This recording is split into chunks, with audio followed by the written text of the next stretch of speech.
Big shout out to Julie and the team over at Wyseminds, joining us all the way from Amsterdam. And so 25 years of her life was really dedicated to the corporate industry. But as she switched over really to the entrepreneurial side of things, she specifically honed in her focus on helping women entrepreneurs and really helping them to achieve all their goals, really to make sure that the sky is the limit. Because ultimately within the focus of business, while the business itself may be unique to said person, the pattern of growth is always universal. And Julie definitely recognizes that, but sometimes she also says that the right questions are not being asked, and how tackling things from a different perspective, from shifting your mindset, can really allow you to propel, excel, and really never look back. And on top of that, she really touched on why being redundant is so important. And I think that you guys will definitely get a kick out of that, because it definitely opened my mind to some things as well. So I hope she lights the same fire under you that she did me with this episode. And without further ado, enjoy episode 179, Proceed with Purpose.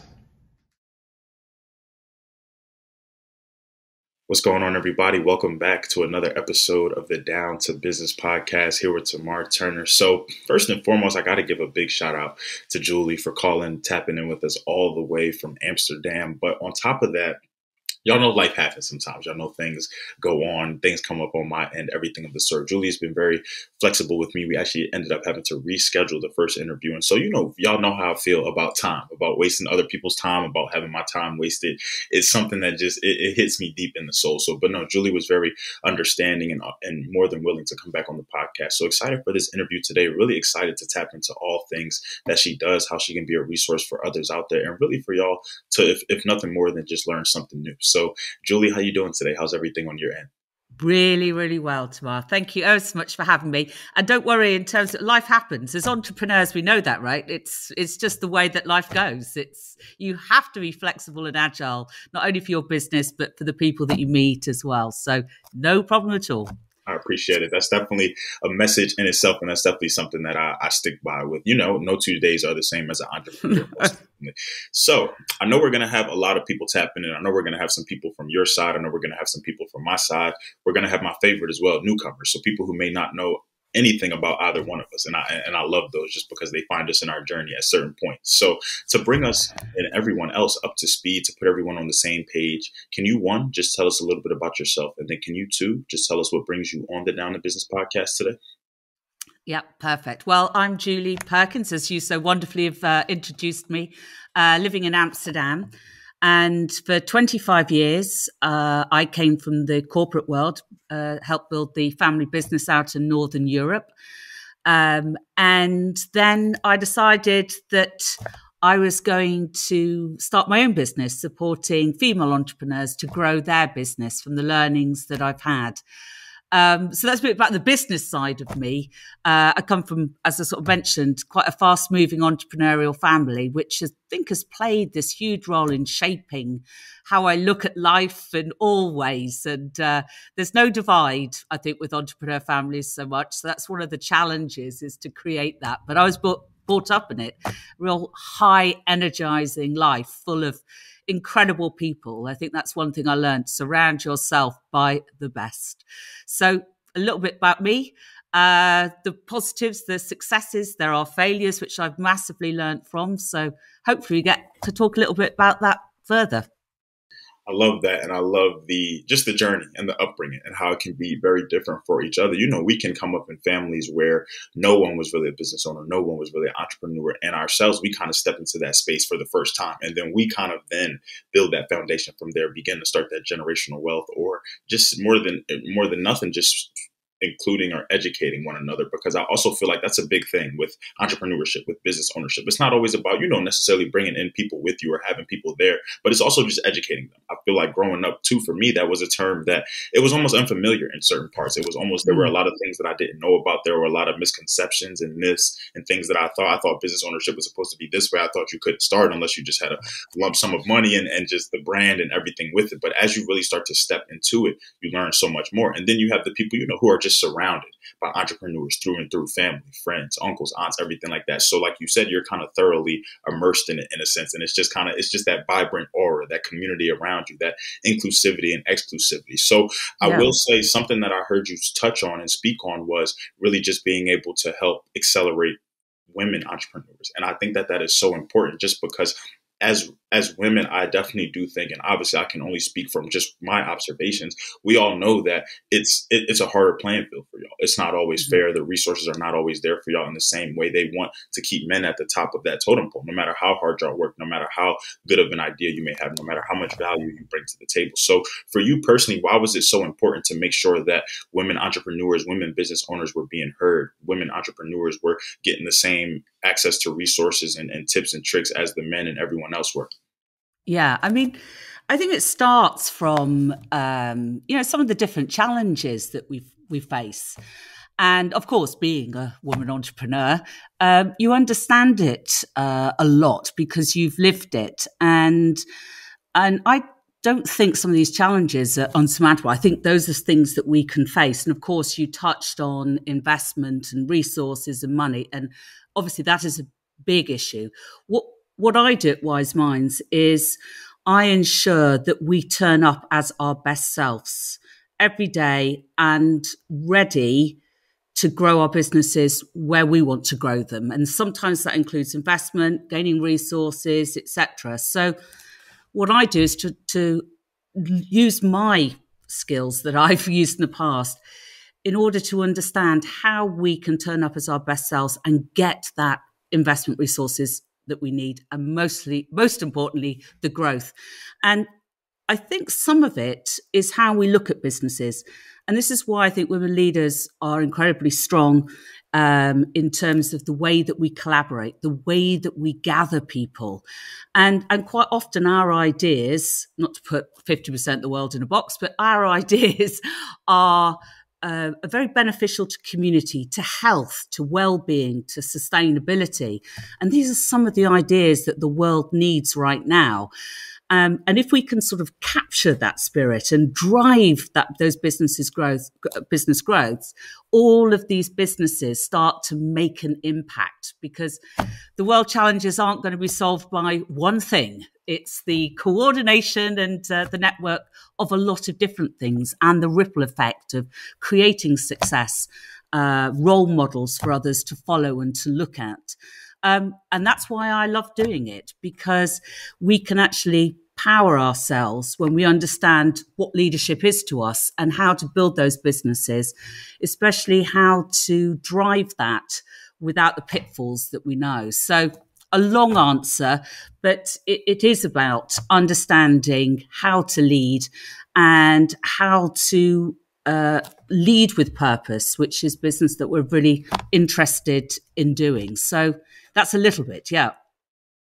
And I love that too. I think because one, the passion is clearly there. It's definitely something that I can just sense and that I can just see and feel myself. But two, I also think you make a great point in that a lot of these problems, a lot of what's going on, a lot of what's plaguing the world, no matter where you are, domestically, internationally, anything of the sort, it can't just be solved by one thing, by one idea, by one just narrative. And I think a lot of times that's why we still face so many of these problems, because it's almost like that if it isn't broke, don't fix it mentality. But a lot of things are not necessarily broken, but they can be changed. They can be altered. They can be adjusted. They can be updated. But a lot of times too, the minute you start to challenge tradition, the minute you start to go against that grain, the minute you start to take an unorthodox approach to things, so many people just raise eyebrows or want to step back. Or when something is unfamiliar to people, we don't necessarily just dive in. We kind of just tiptoe a little bit. We kind of just try to get our finger in our foot wet a little bit instead of just kind of going head first. And I love just this podcast just because, well, I love the podcast for many reasons, but I love the podcast in the essence of we get to talk to so many people who are groundbreaking their way into the industry, who recognize maybe a problem, who maybe even personally experience this problem. But instead of kind of just taking it for what it is, instead of just saying, hey, this is just what it is, this is how life is. No, they start to challenge it. They start to ask those questions. They start to change the narrative and change the focus in the conversation with it. Because as I spoke about on previous episodes, as I will continue to speak about, traditions can be broken. Things can be changed. Things have to be updated. Just look at the world. Look at how much we've gone through just in the last 5 to 10 years alone. So who's to say 5 to 10 years from now what things will look like, with what it'll really be, if a lot of the things that we were abiding by and holding true can be changed or can be adjusted. That's right. Or anything like that. We even see it with just, I feel like in almost every industry, things are changing, things are happening, things are coming up. You have to kind of stay in the know and on the up and up. If we were still kind of operating based off of the 90s, 80s, 70s, we living a lot differently than how things are now. So, and you can even see it with certain businesses, some businesses who still don't adopt certain models or who just kind of want to keep the blueprint as they had it and not necessarily embrace and invoke that change. So now, Wyseminds specifically, one, I love the name, I love the spelling and everything, but I'm very interested in the journey, in the formation, and really the foundation and building everything. Because like you said, the passion is there. The recognizing of what needed to be done, what needed to be changed, what needed to be even altered and put out to people, it was there. But how do you necessarily then brand that, come into business with that, and then propel that mission forward? Because that's not the easiest thing to do. It's not easy being an entrepreneur, a business owner, but especially it's not easy doing so as a woman. And it's not easy really promoting that brand and getting that out there to some that may just be unfamiliar. So for you, what was it really like coming into business, branding yourself, building that foundation, and then building it to what it is right now? Well, I mean, it really starts because, as you sort of mentioned, the passion. It's the origin of my story. I briefly mentioned in the introduction about failure. And, you know, sometimes you learn the best things from that failure. And when I was growing the brand in Northern Europe, I fell into the founder's trap. I used some beautiful feminine traits like collaboration, building teams, but I actually built the company around me. And, you know, it's 3 a.m. in the morning and I sat in this garden going, what more can I do to grow this brand? It was chugging and everything was right on paper. And in fact, we discover that, in fact, the block was the fact that I had placed myself in the center of everything, which is very related to passion, very related to starting up companies, especially with women. And we get there and we're sort of want to be passionate and we see this change that we can make, break the mold, as you were sort of saying. And it becomes our baby. It becomes that focus. And what happens is, as the business grows successfully, we still treat it like a baby, hold on to it. And it's trying to escape and make new friends as you start, but we don't let it go. And I think that was my biggest learning and the basis of which I've stayed with on Wyseminds. And I think the beautiful thing is when you are building that business, having the origin of a story that's very authentic is incredibly powerful. I also had COVID on my side. I know that sounds very strange. There's very few people that could say that. But during COVID, people needed to save businesses and their own business. And because we're a company that goes back into the purpose, the values of the founder, and how to translate it into the company to give it that power, it was an incredible time for companies to go back to what mattered most. And you know, those companies that pivoted early, those companies that first did the roadside collection or adopted their processes to support making or whatever the pivot was, those were the companies that knew their purpose, still had the agility of the founder's purpose in there, and you could move quickly. And I think that was the first beginning and trying to work out what was really going to be working for entrepreneurs in the most pressurizing time. And that gave me the opportunity to get very quick results and then build a network around that and constantly adjust, going through, staying very agile right at the beginning, which you have to do, and getting to know the customer and, in fact, building it with them. I'm still in contact with those initial COVID businesses and they're doing great, but it meant I could build the business actually with the customer's pain in mind. So using it all the time. And I think that was the basis of, authenticity, sticking to what you know and staying so aligned with your customer, not just giving them, sort of saying, oh, how was that for you? But actually asking, was that what you needed? Big different question. And that's how you can start pushing those boundaries for sure. I love every bit of that because one of my biggest things on here is authenticity, is genuine, is just that connection. It's just about how a lot of times there are a host of household names out there. There are a host of just businesses that we know.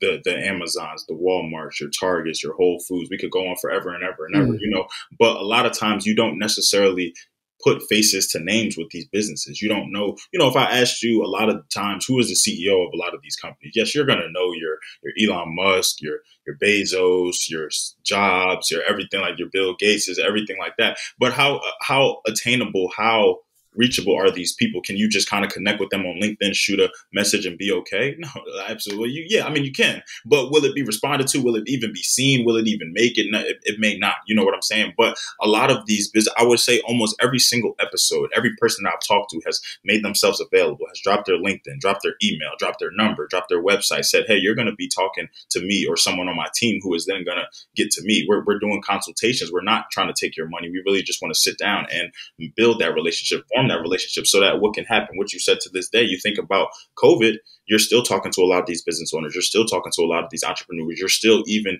building and following along their journey. And I really think that's the beauty of this. I think that that's the beauty of businesses. And I think that really is what differentiates and separates businesses and corporations and everything from one another. It's just that authenticity. It's just when you know that you're reaching out to somebody, are you talking to a bot or are you talking to a person behind that screen that can really relate to that experience? And I think it makes everything that much better because, like you said, to have these businesses, to have these entrepreneurs that you were working with during COVID, that was probably an uncomfortable time. It was probably it was a time of uncertainty. It was when, because I even think about my COVID journey, I was actually in the job application process. I had just finished grad school, just got my master's, and I was ready. I was ready to hit the ground running. You couldn't tell me I wasn't about to move and relocate and just live my best life, get my first corporate job. Oh my gosh. Okay. Well, COVID had a lot of different plans for me. I actually started the podcast during COVID because I had such a hard time finding jobs. I had people telling me that, well, this will be over in a couple of weeks. We'll figure some things out. We'll still keep you as the top candidate. Well, we all know good and well that COVID lasted much longer than a couple of weeks. And so eventually you had to kind of fend for yourself in a sense. But growing up in Philadelphia, or being in Philadelphia during this time, I saw a lot of businesses getting looted. I saw businesses getting closed down. I saw people just not having any resource or way to escape or way to go and not knowing where to turn because this was something that was so new to all of us. So the fact that they could have somebody like Julie, like Wyseminds behind them, helping them, going through the process with them, I think that just gives people a peace of mind. It gives people that clearly. It's just like, okay, we may not know what's going to come of this, when this is going to end, what's going to happen on the other side. But the fact that I have somebody guiding me, going through this with me, and I don't feel all alone, man, that's such that's just such a focal point. And I don't think people realize how essential and how helpful that could be. So much so that, like you said, they're still in business. You're still able to connect with them. You're still able to kind of see and track their progress to this day. So now, one, I've never been to Northern Europe. I've never been to Europe at all, nor have I been to Amsterdam. So those are two places that I definitely have to put on the list for sure. But I'm very interested to know the landscape when it comes to entrepreneurs, when it comes to women businesses, everything like that. Would you say that it is pretty populous out there? Would you say that, you talked about starting this in Northern Europe and then kind of moving over to Amsterdam since? Have you saw an increase over the years of just business owners, of just women starting their own things, branding themselves in a way? What does that trajectory, what is the demographic of women businesses over there like? Yeah, I mean, it's a great question. And the whole of Europe, I think, has this beautiful culture of startup. And, you've got incubators, you've got a lot of collaborative networks. And I think the Dutch are incredibly good at collaboration. I think working together, getting right people around the table, big investment opportunities here. And of course, the government even supports the entrepreneurial startup by inviting people to come over for that year. You've got to be able to fund yourself for the year and basing yourself in the Amsterdam community in order to get the businesses going. And I think it's got, to be a part of it, when you walk through some Amsterdam areas where the startup thing, it's got such a great feel to it. It really has. And, for women as well, I think that opens up that opportunity. And I think, that network is set up for big, scalable businesses, things that are going to solve today's problems. And sometimes what I'm trying to do is to try and capture those people who don't know if they want to grow like that yet, or they're not sure that they want to be that big or to scale worldwide. And sometimes you don't know that until you get past that first hurdle. And I always sort of say, once you get over that first hurdle, whether it's having a small team or going into another country, then you realize, this works. Actually, the busier I get, the more I surround myself by a team, the easier my life becomes. So I sort of wean people off this panic from headlines or scalability, or, I woke up this morning and sold my business for £86 million. So I try and move away from that and say, this is your growth and it's what it's going to be. But you've got a right to be here, going back to the point that, problems are going to be solved by many different things. And I think these little these centers where these ideas are flowing, etc., if we can take these ideas and get them onto the next step, they see a completely different view.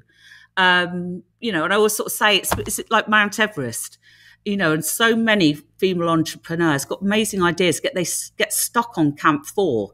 They're too heavy to climb up to that summit. So what I help them to do is to sort of unload the rucksack processes, sometimes people, to make them lighter to go on to that next growth wave. And if I can be a part of this incredible melting pot, which is the Netherlands, and also reflected in Germany, France, and the Nordics, if I can be a part of that and just make sure that we don't lose anyone before they get there, that would be great. And I think that's my role with supporting women. They can be there. They are entitled to be there. And actually, it's a really different view, and one that's a lot easier than trying to struggle with it all on your own in those earlier times. So I sort of get them over that crevasse, so to speak. And sometimes what people fail to realize is that it just takes a conversation. And I say people because I think that this just goes beyond women, because there have been plenty of people who I've talked to, who are brought on the podcast, even who I've just talked to outside of the podcast, but about what I do and just business ownership in general, who have been able to help me and they don't even realize it, who have been able to kind of say one thing or break something down for me, or maybe even break it down in a different industry, but then I relate it to the podcast. Because there used to be a time where I just felt like, if people were not in my industry specifically, then I just didn't feel like there could be value there. And that was just naive of me to think that, because there can be so many things. And granted, while I came into business where I would say, one, I wasn't listening to podcasts a lot. So that's why I think they weren't really as popular compared to now. I'm listening to way more. I'm seeing them almost everywhere. Everybody who I've talked to, even maybe in their own direction or own lane. But I've talked to so many different people in the beauty industry were helping me. People in healthcare were helping me. People in real estate were helping me, all because a lot of times these principles, these resources, these tips, these tricks, they're universal. We're all entrepreneurs. Yeah. We're all business owners. We just applied it to real estate. I just applied it to podcasting. You just applied it to coaching and empowerment with women, So I feel like at the end of the day, what you said is such a great point. A lot of times we just try to take on everything, just take everything as that business owner, as that entrepreneur. And it's nothing wrong with that. It's nothing wrong with, like you said, that's your baby. You want to hold on to that. You don't want to let that thing go. But you also have to recognize that people are there to help. People are there to support. Think about even your family. If we think about a baby, you think about the baby shower. You think about when the baby is born. You think about birthdays. You think about all the different holidays. And over the year, people will do whatever to make sure that that new life is taken care of, that they are good through and through. The same way with business, people are here to help. There are so many different resources and hurdles that people have already jumped through, yourself specifically, so that others don't have to struggle, so that others aren't out here confused and trying to figure out where really to start and go on. So it also makes me think too, when it comes to resources and everything like that, I understand where you are now, just being based international, being based in Amsterdam and being in the UK, Europe, everything of the sort. Now, I know that while I do have a lot of audience, a lot of people who are tapping in from that side, I also know that I'm based here in Florida. So a lot of my audience is like the East Coast or just United States in general. Now, for people tapping in, for people coming across this episode, for people hearing all the impact and all the amazing work that you are doing over where you are, what does growth look like? What does Wyseminds really look like when it comes to servicing other areas and other places? Are you guys growing in other areas? I could imagine that the team is pretty expansive. So what does that really look like from the business perspective? Yeah, well, I actually already work with 3 or 4 people out in the States, actually, because, you're absolutely right. The patterns of growth are the same. It really is. It's the pattern of growth. Your business is unique, but the way businesses grow is not. And therefore you can, put it into any situations. And I think some of the bigger challenges that come on my doorstep is when growth does stop, like my situation. And I work with a couple of amazing products out in the States. And, you know, the big question is, why have I come to a stop? Why am I not getting the investment that we need? And to take them back down to the mountain, back down to base camp, and reestablish purpose and the origin of stories. As much as it sounds like, really, does that matter? It actually gives people power, because if you've got purpose and values, whether you're in the United States, the Netherlands, etc., if you speak from the origin of you speak clearer, you speak less. It's able to gather people in there because you're confident with that story, and you just get to the point quicker. You inspire better, because the job of an entrepreneur isn't to do it all. It's to actually get people curious on the journey and curious enough that they join you in whatever way. So when we get to these sort of pitching, we're telling them everything, or we're telling them absolutely everything. We think that it's a really strong thing, but it's actually, what you're doing is, there's no room for me to intervene. There's no room for me to put my effort in. So people shut down. And I think once you have the origin, the purpose, and how you've translated that into what you do with a very clear vision, people are inspired a lot more, because they think, oh, that's something I want to be a part of. There's something yet to be discovered. And I think that's how our human brains work. But we're content on giving them chapter and verse, as they say.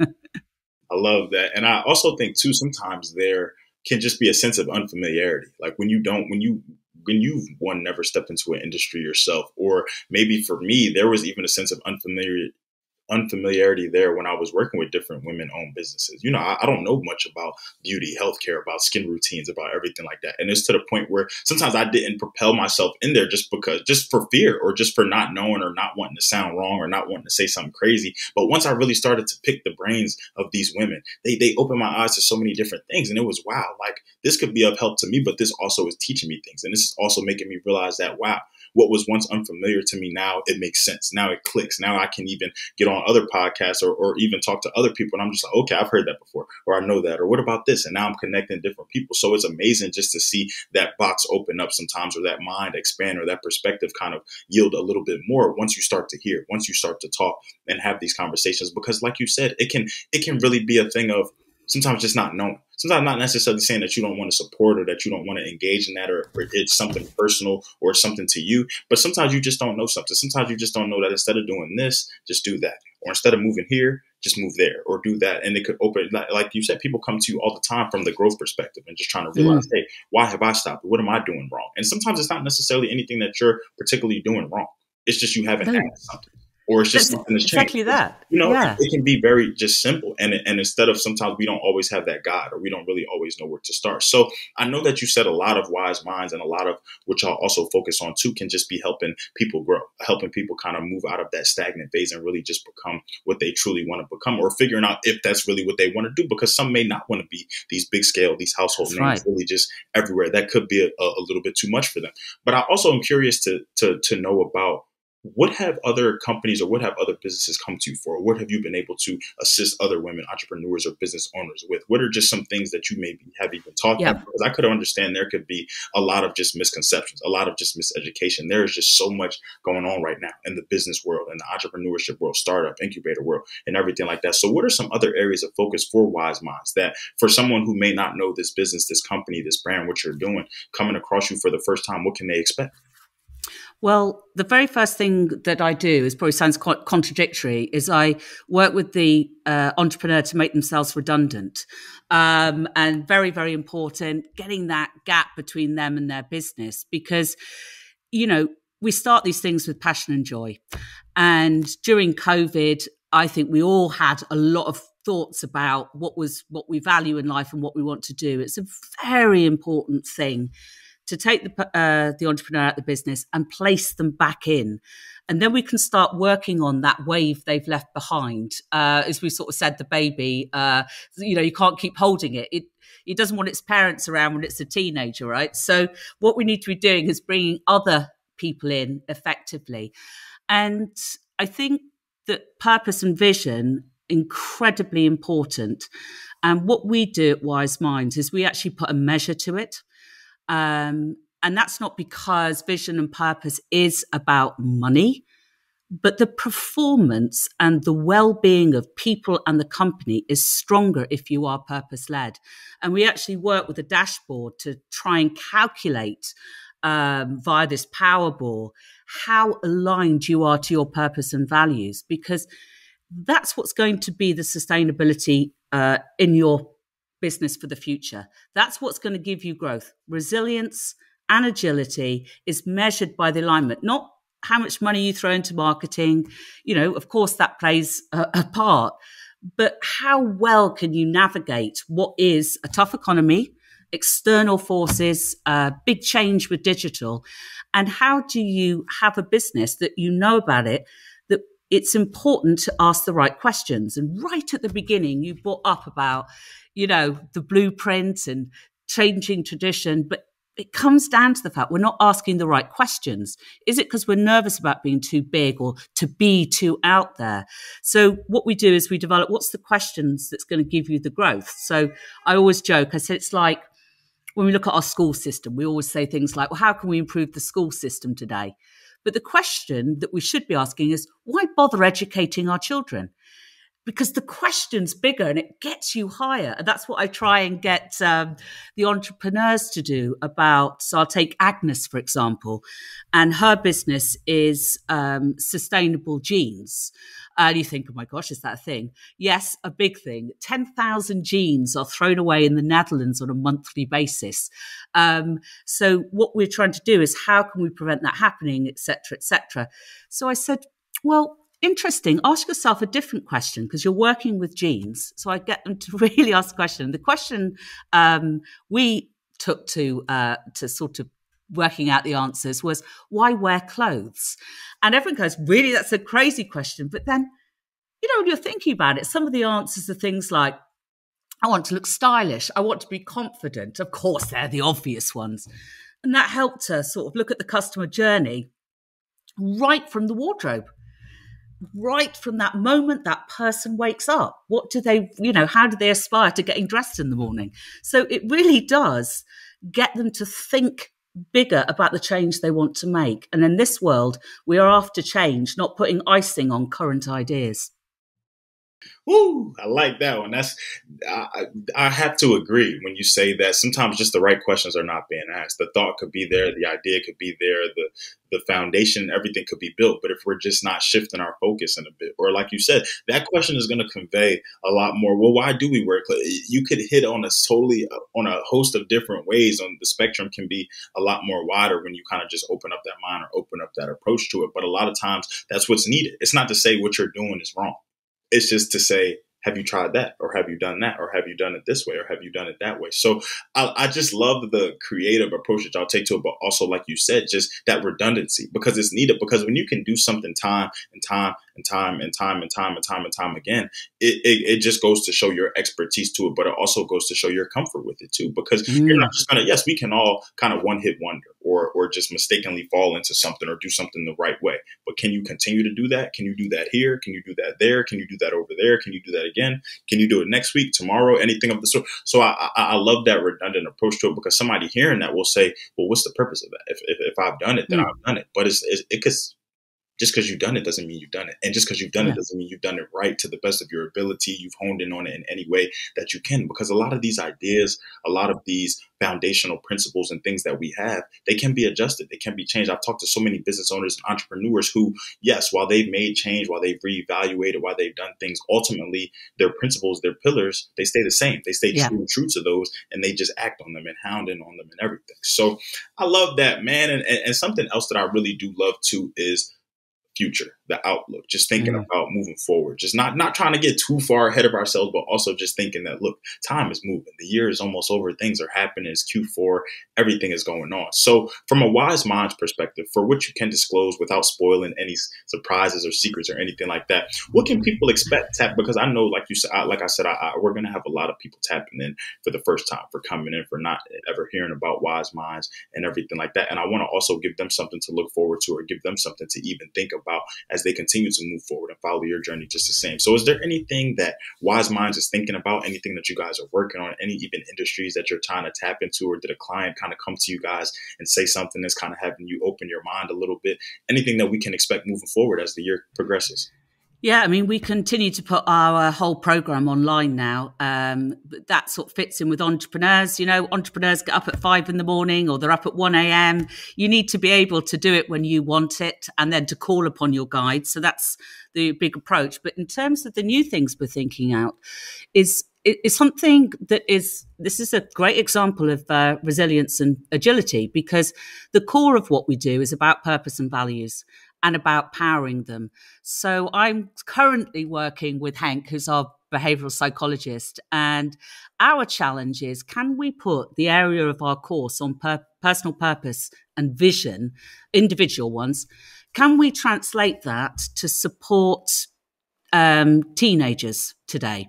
Can we work and create an online course or something to establish purpose and values, and getting young people to think about it, you know, in this world, which is a lot more complicated than when I was growing up, for sure.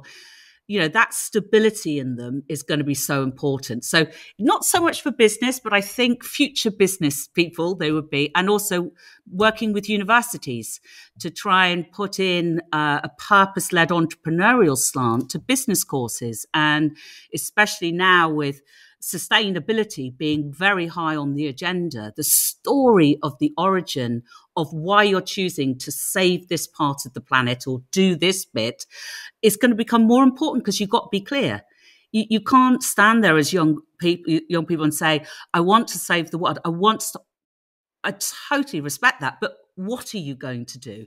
And that's something really big and key that we're currently working with younger people, to try and get them to direct what part of the world do you want to save them, and how does your story fit in to supporting that? So those are things that are really coming up, very much to do with sustainability for us at the moment, and how we can support not just people who are viable, but people who are going, I want to be a part of it, but I don't know how.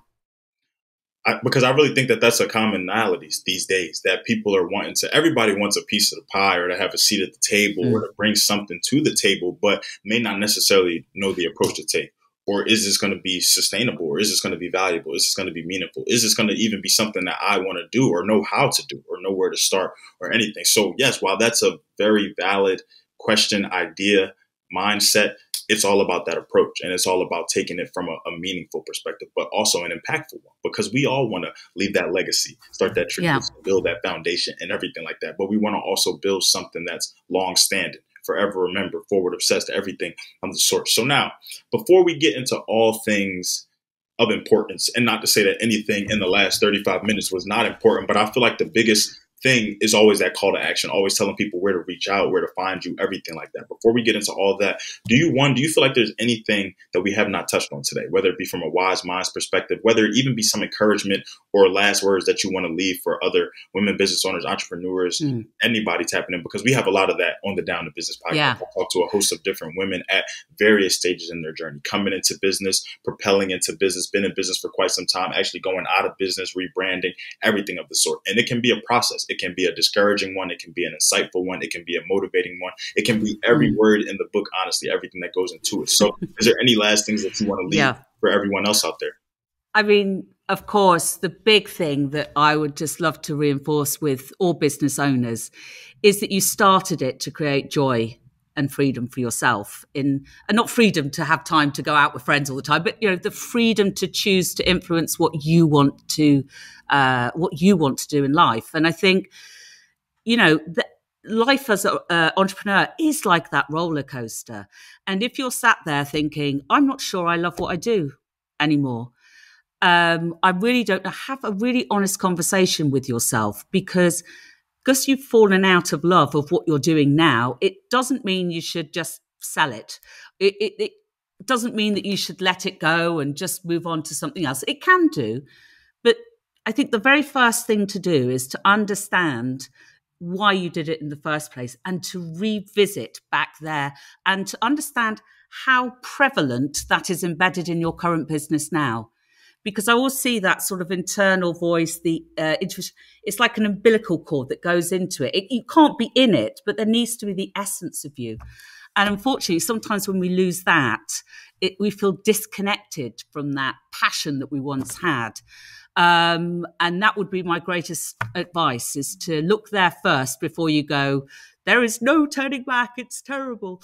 And, regularly make yourself redundant. I do it every 6 months. And it certainly keeps you very fresh. I think we should do it in jobs. I don't think it's just entrepreneurs. I think we should always do it. And especially with young people, there's just so much opportunity out there to get involved. Make yourself redundant in your mind every 6 months and ask yourself, do I still love what I do? And what bits, what am I looking for? And it does start with personal purpose and values, hence my passion for seeing if we can do it for young people in the future, because yourself is the best guide you can have, really, sometimes. And I just had, I'm on Instagram Live right now, and I just had a woman who actually has her own cigar lounge out here in Tampa. Her and her sister went together. She said you're speaking to her soul. So that means you're doing everything that you need to do right now. But no, even my first response to what you just said was really going to be thank you, because you're speaking to me right now, just in a respect of, I think about my down to business journey, and I think about not really finding or not really knowing my true purpose until I celebrated my 3-year anniversary. So it took me, not to say that I didn't love what I was doing. I wasn't locked in. I wasn't just all forward, but I couldn't really, when people were asking me, hey, like what is this for? Like, why do you, it was more so at that time, just really realizing that I love connecting people. I love just talking to people. I was really always telling the story about how when I finished with grad school, it was hard to find a job, and I just wanted to talk. And I just felt everything was kind of just surrounding me. I was working at Target. The electronics department sold the microphone that I needed. I had the laptops already. I had the content already ready to go. I just had to kind of get it out there. But it wasn't until 100+ interviews in, live shows in, that I'm really realizing, wow, like my purpose was deeper than this. This was really as a way to continue my mom's legacy. This was really something that my mom loved to do, speak to people, hear you out, connect you, everything of the sort. But it was just like, I had to revisit a lot of things. I had to go back to that drawing board. Like you said, I had to become redundant at times. I had to write things down over and over and over again. I wish I could bring out how many journals that I have. And I have notepads before. I have notepads, journal. I just have things that I've written down all the time, just because like these ideas were flowing. These are things that I love to do. The passion was always there. But sometimes, I needed to take a break. It's nothing like there were some interviews that I would get off with. I'd be feeling so motivated. Hey, he's offering this course. I'm signing up for the course right now. I'm locking in. I watched the first 20% of the course, take a lot of notes, and then I just stop.